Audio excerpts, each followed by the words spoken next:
La minute scientastique.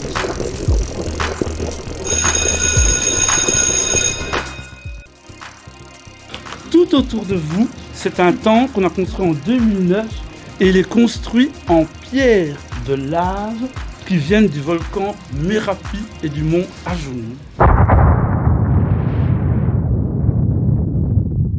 Alors la lave, en fait, quand elle entre en éruption, une fois qu'elle se redépose, elle se solidifie, ça devient de la pierre, une pierre très poreuse, la pierre ponce.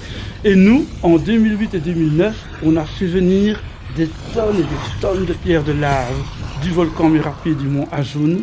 Et alors on a fait construire ce temple, alors pas nous-mêmes, par des gens qui sont venus de Thaïlande, de Bali. Il y en avait 200 qui travaillaient ici et environ 1000 qui travaillaient pour nous à Bali, à Timor, en Thaïlande. Alors avant, au début, il y avait le temple extérieur en pierre de lave et à l'intérieur, il n'y avait rien, on rangeait des outils. Puis en 2015, donc 6 ans après, M. Dombe décide d'avoir des orang-outans. Et là, il fait un voyage en Inde. Alors en Inde, il n'y a pas d'orang-outans, ils vivent à Sumatra et à Bornéo.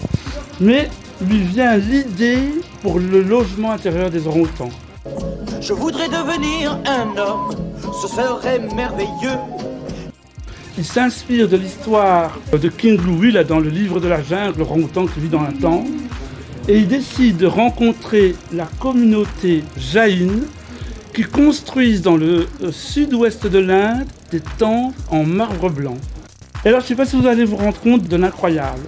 On envoie par ordinateur tous les plans de l'intérieur du temple ici en pierre de lave en Inde.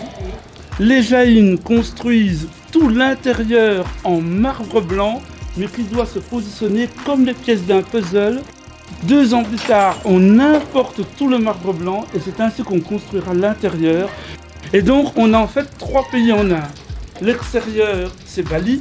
L'intérieur, c'est l'Inde. Et les orang-outans, ils viennent de Sumatra et de Bornéo. Et alors, petite histoire, la porte qui est là, c'est une porte anti-attaque d'éléphants. Parce qu'en Inde, dans le temps, on utilisait beaucoup les éléphants pour faire la guerre. Ils pouvaient défoncer des portes. Or, cette porte-là, elle est recouverte de grands éperons en métal. Et donc, quand l'éléphant appuie sa tête dessus, ça lui fait mal. Et donc, c'est pas défoncer la porte. Au moins, si les éléphants s'échappent du parc, on n'a qu'à se réfugier ici. On se réfugie là, on ferme la porte. Les sciences vues comme ça, c'est vachement sympa.